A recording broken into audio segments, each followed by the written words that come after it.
Il me fait plaisir de vous présenter Dr. Jean-François Bussière, professeur titulaire de clinique de la Faculté de pharmacie de l'Université de Montréal et chef du département de pharmacie de l'hôpital Sainte-Justine. Il est chercheur au sein de l'Axe Avancement et Devenir en santé et président du comité des pharmaciens Sigma Santé.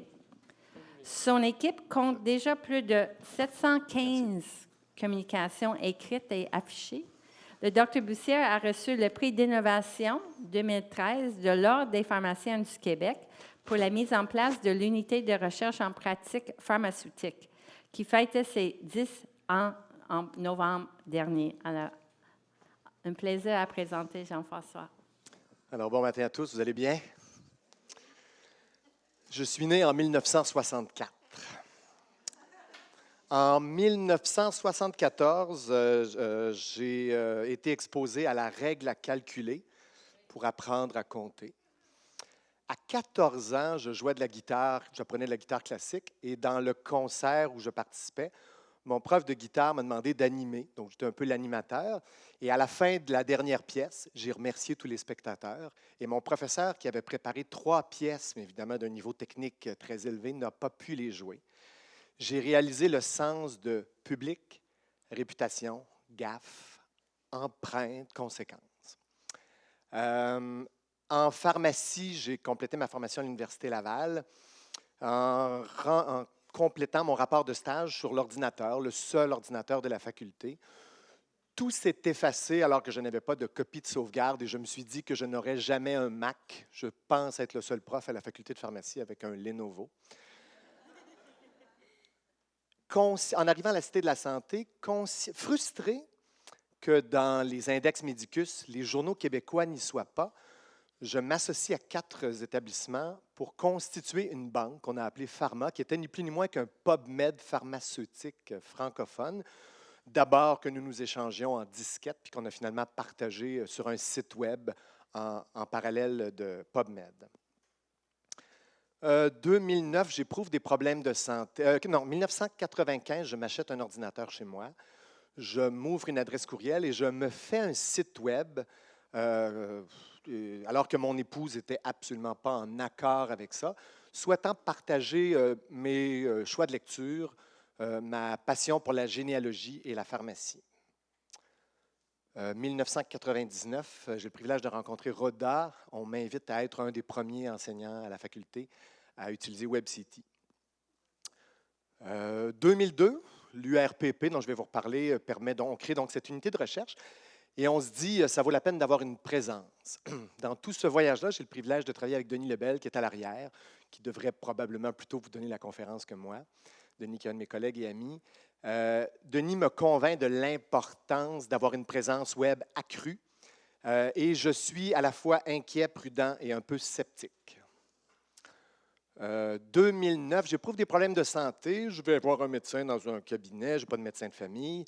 On me propose un médecin, je cherche sur le web qui est cette personne et j'hésite à être traité par quelqu'un qui a 20 ans de moins que moi, compte tenu que je suis un peu fatigué. Donc, tu sais, c'est un problème de santé qui ne donne pas nécessairement le goût, enfin, qui crée des inquiétudes. Et l'utilisation du web dans ce contexte, disons, de fragilité m'inquiète.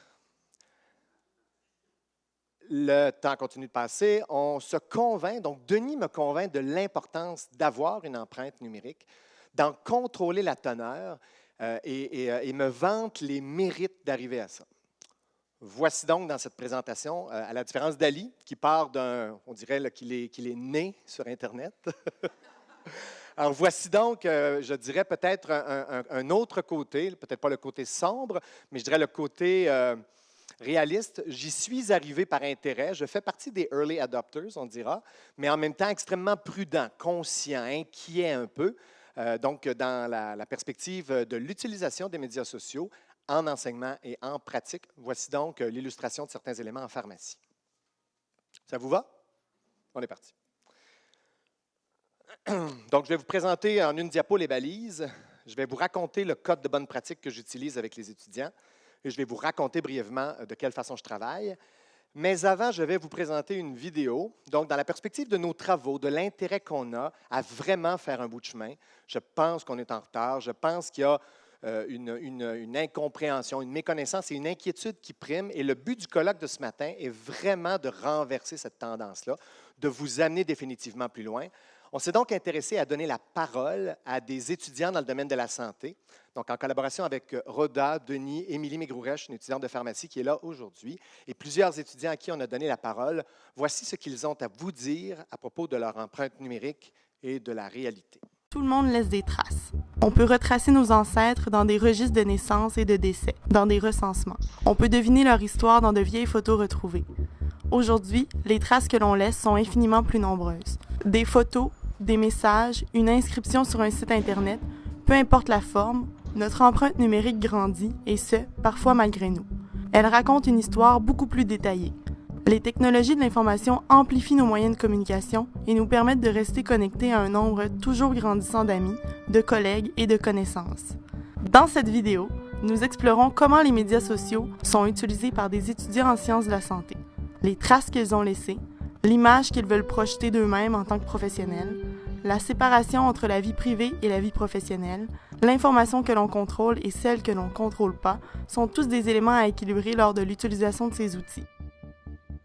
Une empreinte numérique, une signature numérique ou c'est quoi une empreinte numérique? Qu'est-ce qu'une empreinte numérique? Toute trace, tu sais, quand on dit numérique, là, c'est un fichier, un fichier .doc, un fichier .excel, un courriel, un message laissé quelque part sur un blog, sur Facebook. Ouais. Donc, est-ce que tu constates que tu as une empreinte numérique? Une trace de toi? C'est... Oui, je pourrais dire d'une certaine manière sur un réseau social en particulier, mais pas parce que j'écris, plus parce que par les photos que je mets. Oui, une empreinte numérique, on en a une. Vu comme ça, sur Facebook, on a une empreinte numérique certainement. Il faut faire attention à nos paramètres pour faire en sorte qu'ils soient le plus précis possible avec nos amis. Personnellement, c'est mon attitude, c'est que chacun décide de comment il voit la chose. J'essaie d'avoir la plus petite empreinte numérique, de vraiment cibler mon réseau social à mes amis, avoir le moins de photos publiques possible. C'est sûr, je sais qu'il y a des données, si on google mon nom, il va y avoir quelque chose par rapport à moi, un certain. Mon Dieu, combien de temps? Beaucoup plus que je devrais, je crois. Je dirais, par journée à consulter, mettons, si on se concentre à Facebook, Instagram, je dirais, je peux facilement passer en tout et pour tout 1h30, 2 heures. 650? 293? Et là, j'étais à 200. Je pourrais dire peut-être 300. 700, je pense. Plus que 200, moins que 500. 120 à peu près. Tu pourrais voir les photos de ma dernière soirée au vin fromage, puis dans quoi j'étudie, dans quelle région j'habite, d'où je viens un peu. Okay. Seulement, mes amis, ils ont les informations, les autres personnes, ils n'ont pas d'informations parce que je ne mets pas beaucoup. Ah, aujourd'hui, je fais une fête, tal. Je ne mets pas ça sur Facebook. Ça c'est à moi, mais je mets une petite photo, les choses des animaux. J'ose espérer que la réponse est rien. Okay. Le but, dans le fond, ce qui est accessible au public, il n'y a pas de photo de moi. La liste de mes amis n'est pas supposée être accessible. Date de naissance, courriel, c'est pas supposé être accessible.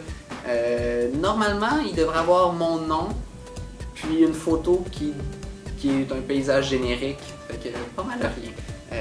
Si je prends par exemple le pharmacien, qui a sa page Facebook puis son site, mais c'est pas son identité personnelle, c'est son personnage d'éducateur médical.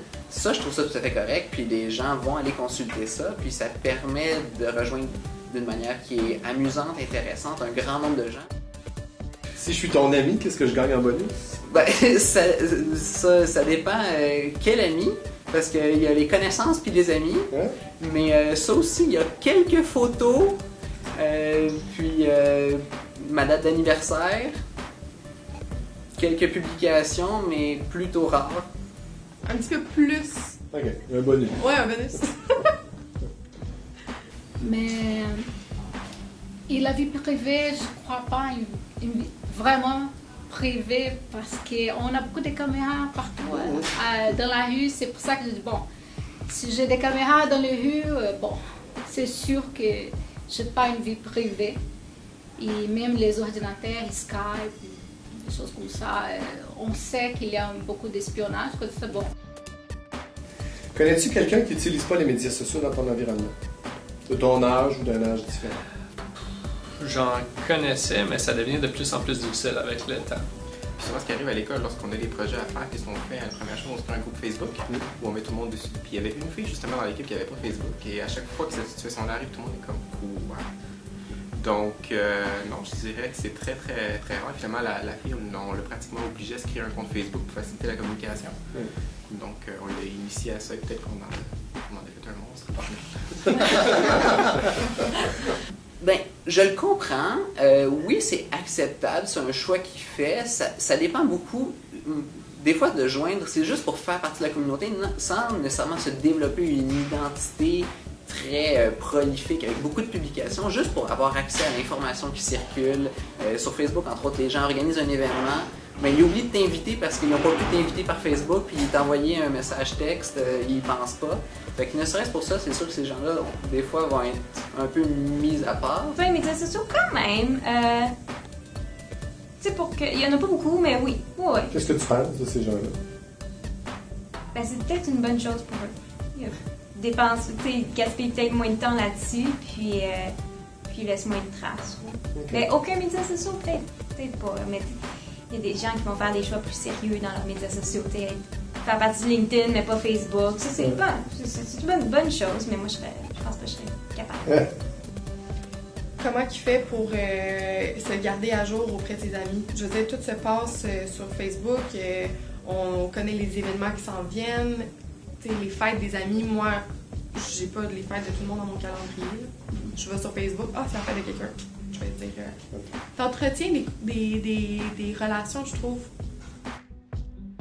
Les médias sociaux, Facebook, c'est un très bon outil académique si on l'utilise correctement.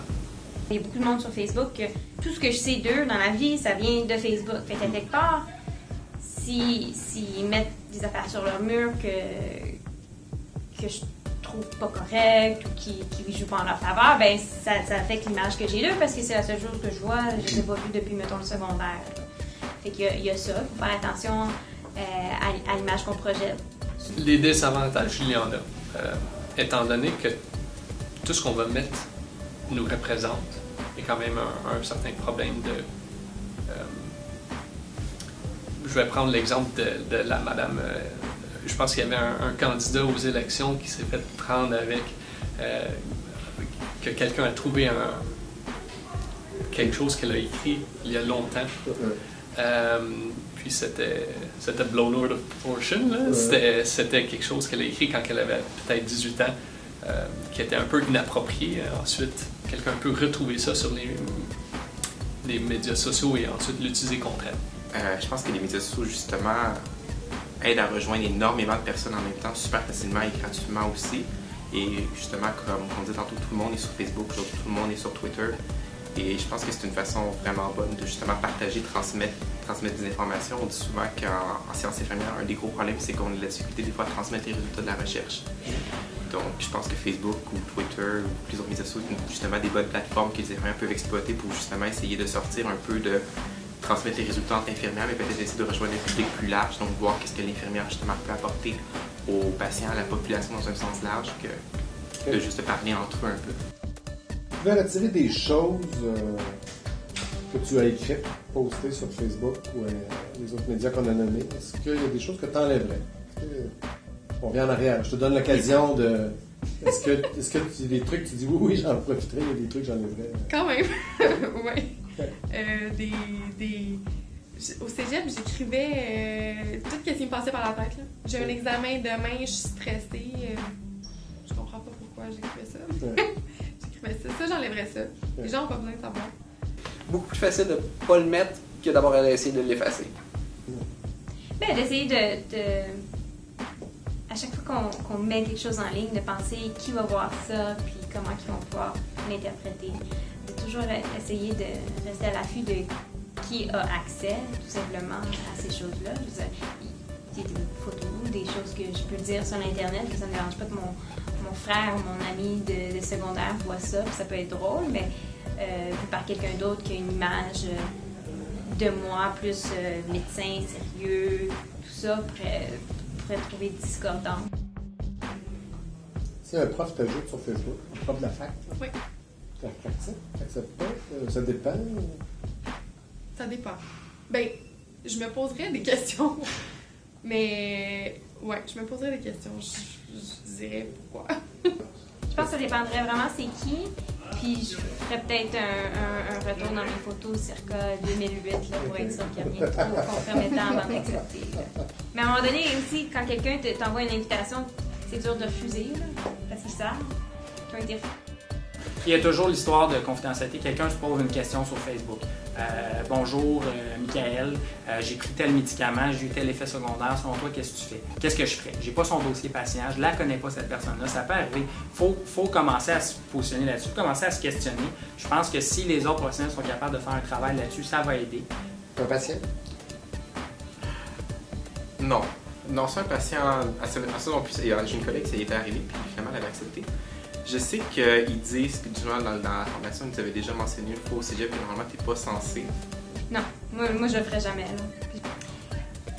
Je pense pas parce que ce serait correct du côté de mon image, mais j'aurais accès à des informations par rapport à mon patient que je trouve c'est trop personnel.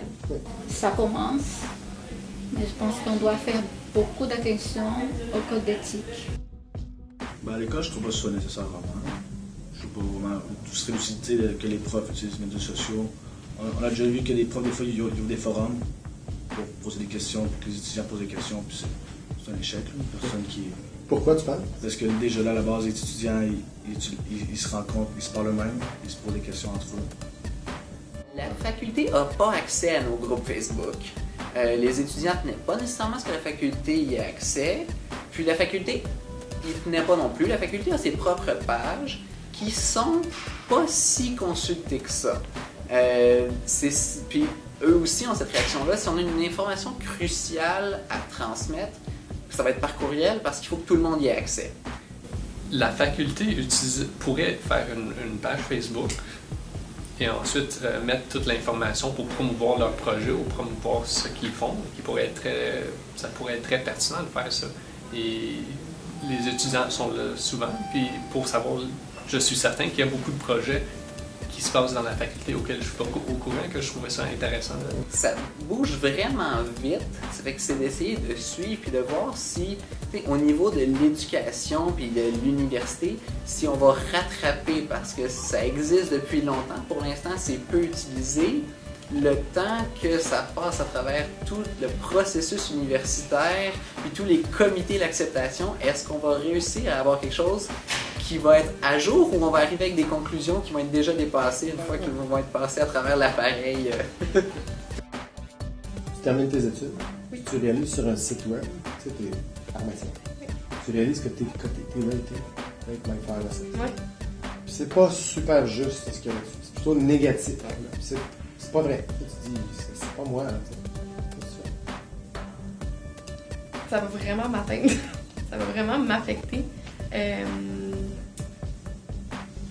C'est ça que je trouve poche avec les réseaux sociaux, c'est que ça peut projeter une image de toi qui est tellement pas vraie.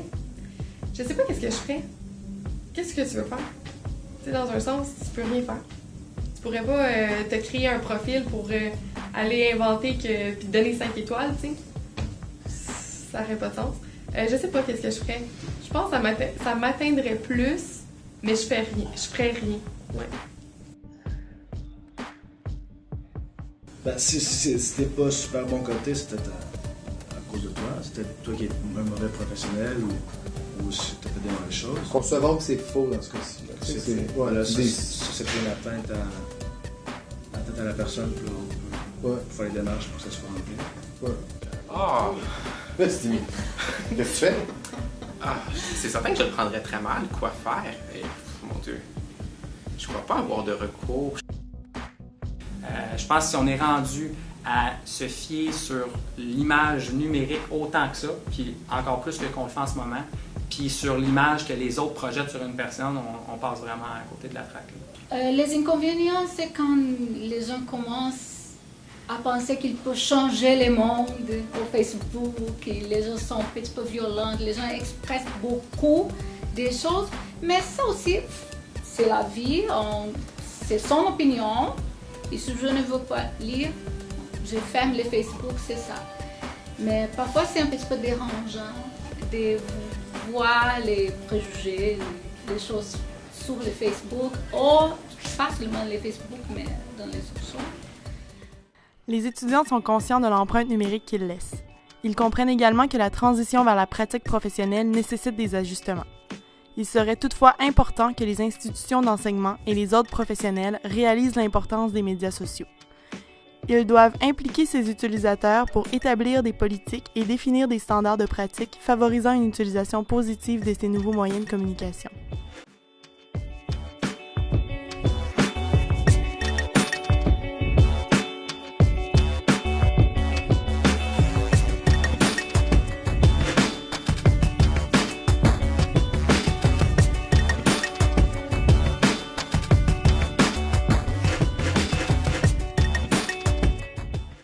Alors, quelques mots donc pour vous illustrer. À partir de cet état de lieu, ces témoignages, vous vous ferez votre propre idée, mais vous voyez que les étudiants sont définitivement des utilisateurs de ces outils, mais en les mettant dans la perspective d'exercer une profession du domaine de la santé, ils ont des inquiétudes, ils identifient des risques et ils ne savent pas forcément quoi faire. On sent leurs doutes, leurs inquiétudes.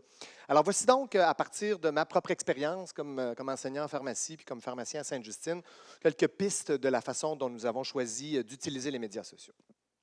À propos des balises, il existe un paquet de lois et je ne vais pas vous parler de ça plus qu'une diapo. Il y a plein de raisons pour ne pas être dans les médias sociaux, considérant que nous sommes des professionnels de la santé, que nous sommes soumis au secret professionnel, que nous exerçons dans des institutions où il y a un risque de bris à cette confidentialité, compte tenu du grand nombre d'intervenants, du grand nombre d'outils, du dossier patient qui soit papier ou numérique. Tout ce cadre fait peur et propose la réserve. Alors, dans notre cas, nous, en pharmacie, ou plus généralement, on a une loi qui protège les renseignements dans le secteur privé et public. Ça, c'est dans la société québécoise. Ce cadre juridique existe dans toutes les provinces. Comme pharmacien, la loi sur les aliments et drogues et le volet recherche clinique oblige à un certain nombre de précautions et ça va même à exclure le contenu des ordonnances de ce qu'un patient prend en recherche dans le dossier régulier, compte tenu qu'il s'agit de la recherche.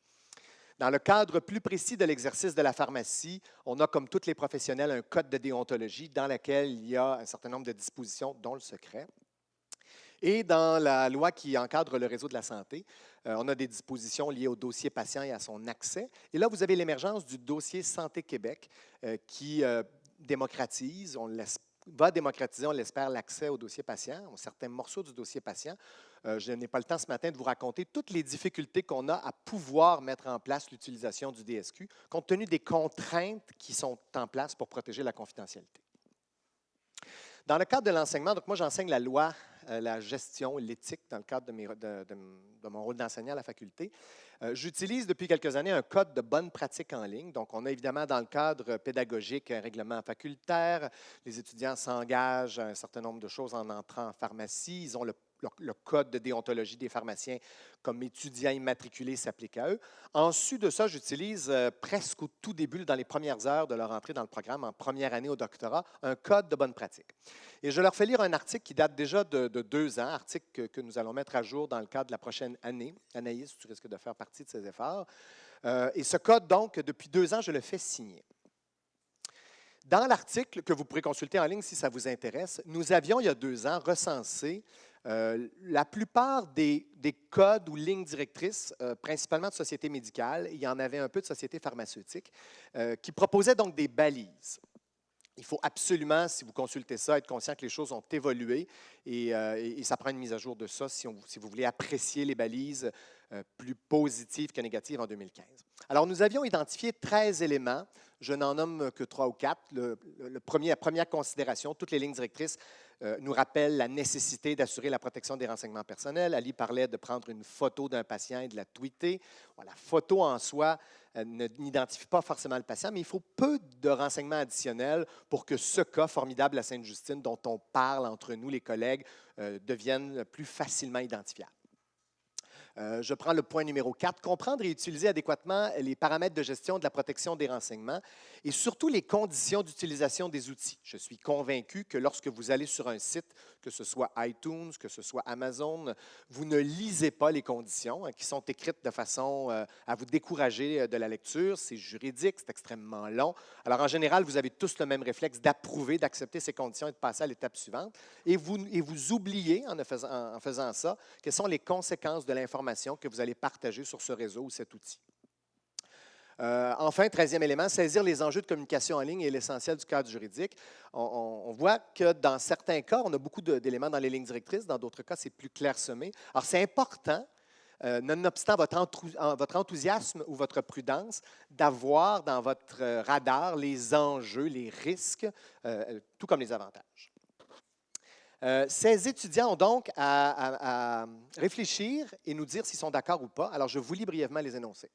Un étudiant qui donc signe ce code, et je vous avoue honnêtement qu'on prend pour acquis qu'il doit le faire. Un étudiant peut s'objecter, il est libre de ne pas le signer, mais honnêtement, la façon dont c'est présenté fait partie de la philosophie de la faculté, de la volonté de les responsabiliser.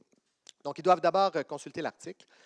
S'engager à assurer la protection des renseignements personnels des patients, s'engager à exercer prudence quant au partage de données relatives aux cas cliniques, aux anecdotes et aux expériences, s'engager à échanger des renseignements et documenter ces échanges uniquement après consentement éclairé des patients et soignants, s'engager à comprendre et utiliser adéquatement les paramètres de gestion, s'engager à respecter la frontière professionnelle-patient, s'engager à éviter de communiquer des renseignements personnels sur quelqu'un d'autre, être conscient de son image en ligne, qu'elle soit contrôlée, directe ou de l'ombre, et donc de son influence. S'engager à surveiller sa présence sur le web, donc être conscient qu'il est pertinent, il est souhaitable de surveiller sa propre présence.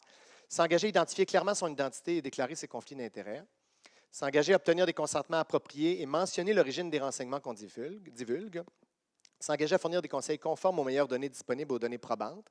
Le risque dans l'utilisation des médias sociaux est de donner son opinion et son état d'âme, et il y a un risque de s'éloigner de la science. S'engager à comprendre les technologies et les publics, et s'engager à saisir les enjeux. J'ai demandé à mes étudiants, dans la perspective de ce colloque, ce que le fait de lire cet article et de signer ce code leur avait pour effet chez eux. 198 étudiants ont été sondés, 197 ont répondu. Voici leur réponse à 2 diapos, 8 questions.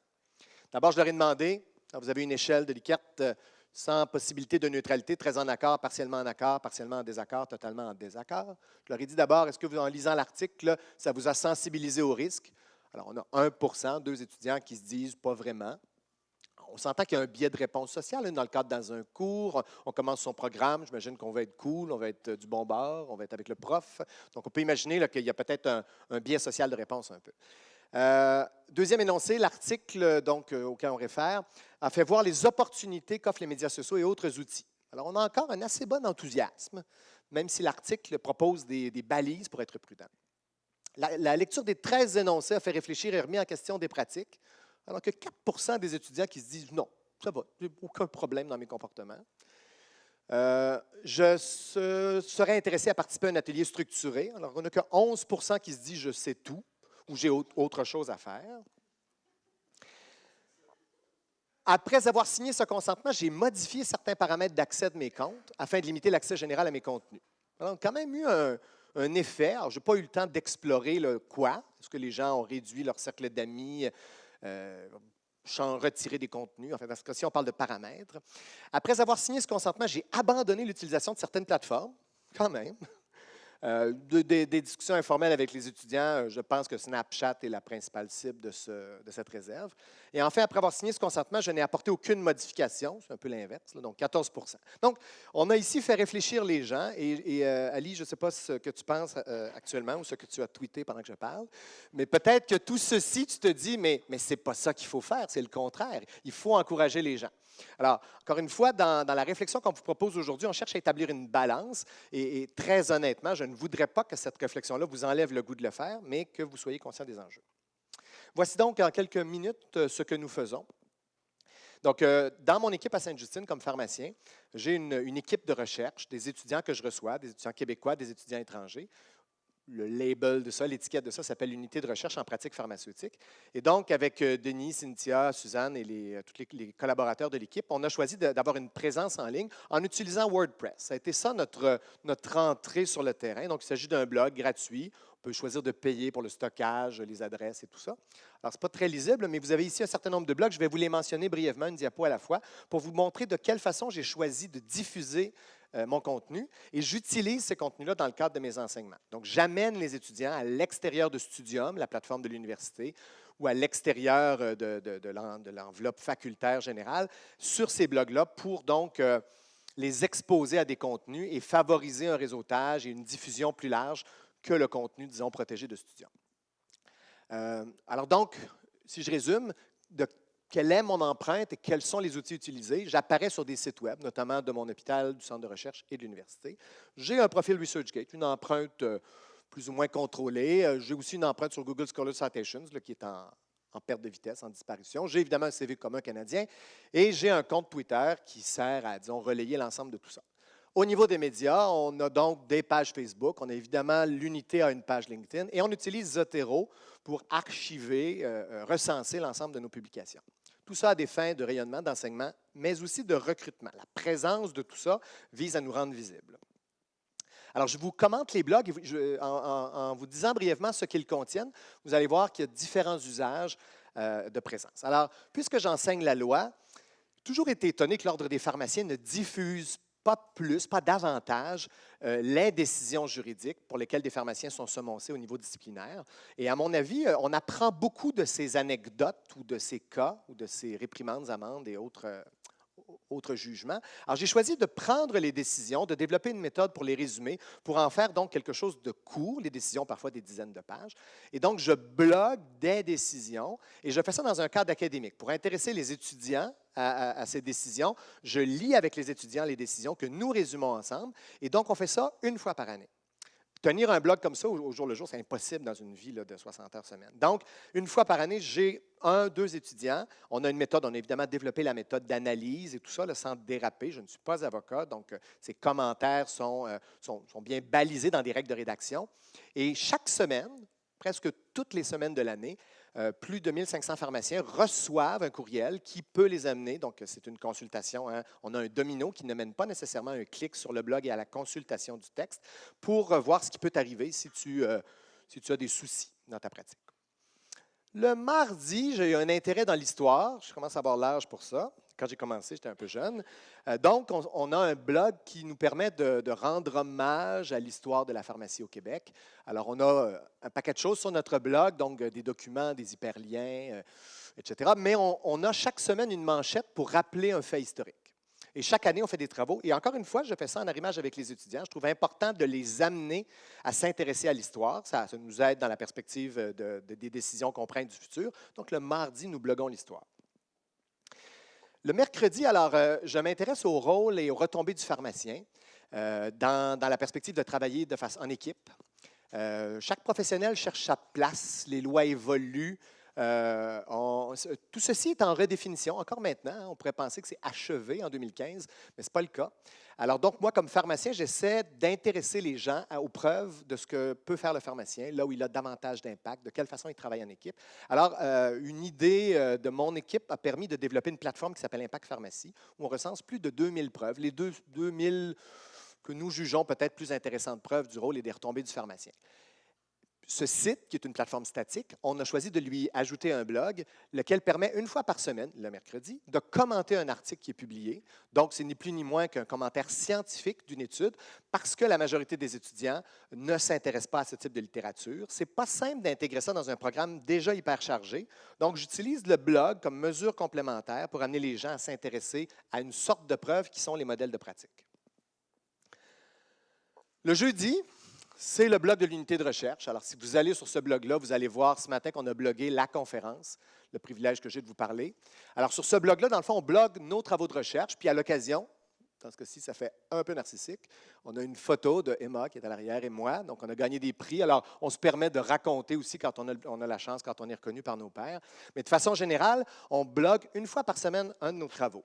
Alors, vous imaginez, pour bloguer, on est quand même assez productif, on fait plein de choses. Mais si on bloguait en temps réel, on pourrait bloguer, par exemple, à un congrès où on a 10 abstracts, 10 trucs, puis ensuite avoir un silence. On est conscient que pour garder un intérêt, il faut étaler, il faut tartiner la confiture de façon équitable. Donc, on choisit de bloguer dans le temps, 48 fois chaque année.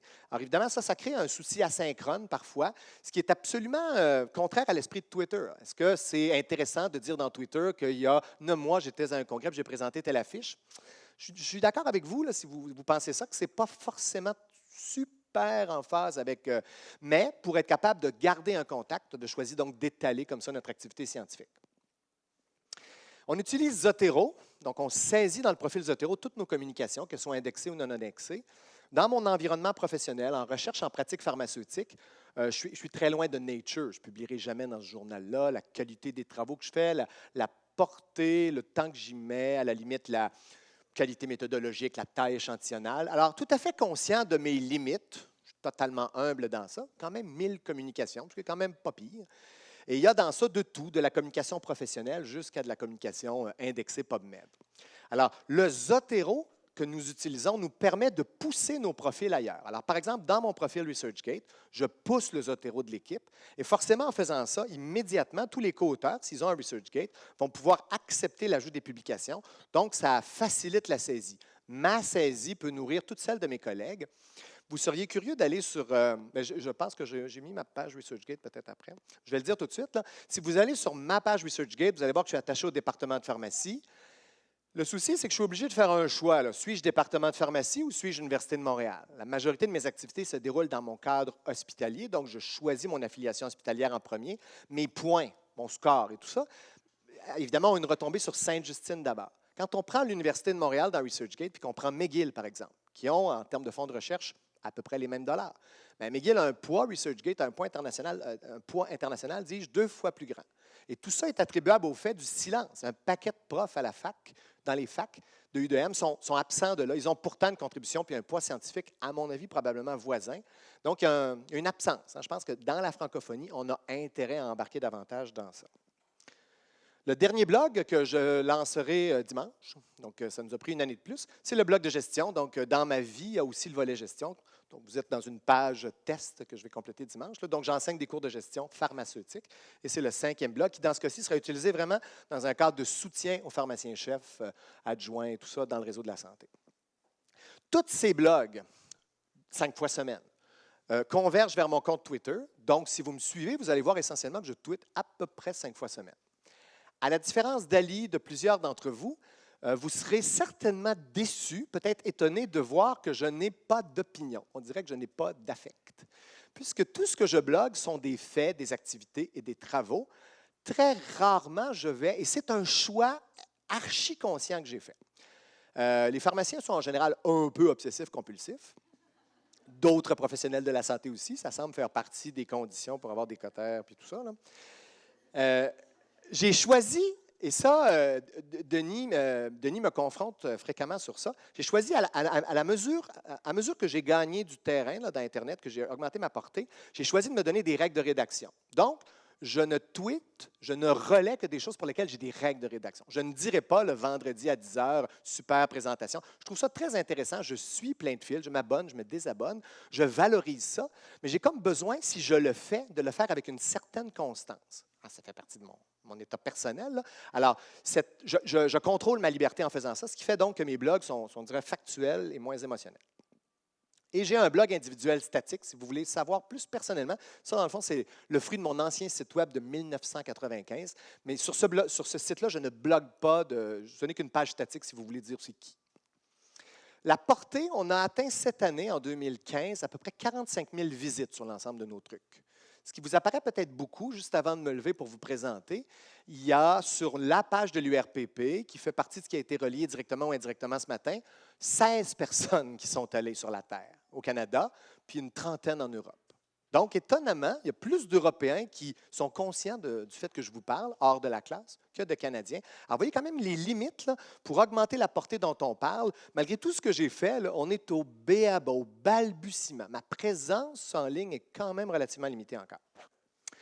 Je n'ai pas le temps de vous parler de ce qui s'écrit, mais en pharmacie, la littérature est très parcellaire. Ali nous a présenté plein de trucs intéressants, des articles pivots qui nous aident à voir les différentes facettes. Alors, je vous dirais qu'en pharmacie, en gros, on s'y intéresse dans l'enseignement, dans le cadre des soins. On a mesuré un peu de choses pour se demander qu'est-ce que les pharmaciens font, mais je dirais qu'il y a une douzaine, quinzaine d'articles par année seulement. Donc, on est encore au balbutiement et je vous encourage à publier dans ce domaine. Pour me suivre, je vous ai laissé un paquet de coordonnées. C'était hier le 13e anniversaire de notre équipe de recherche. On fait une vidéo pour rendre hommage à tous ces gens. Alors, si vous êtes intéressé, vous avez un lien, 12 minutes. Vous allez voir nos travaux si vous voulez savoir ce qu'un pharmacien, ça peut faire en recherche en pratique pharmaceutique. Je vous remercie de votre intérêt. Bonne journée.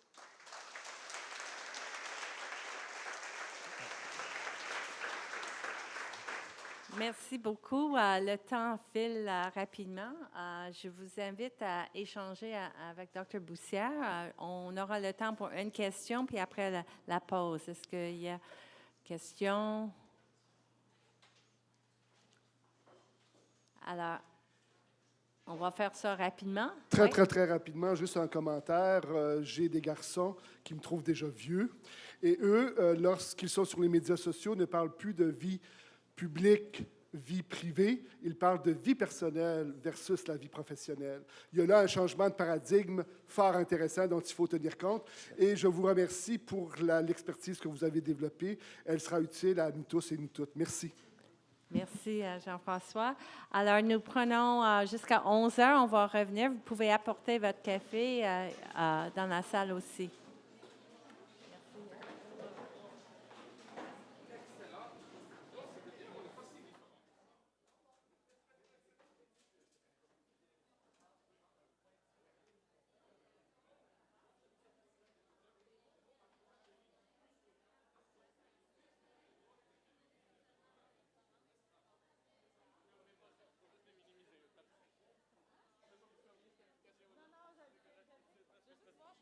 Oui, absolument. Oui, tu as déjà ouvert, oui.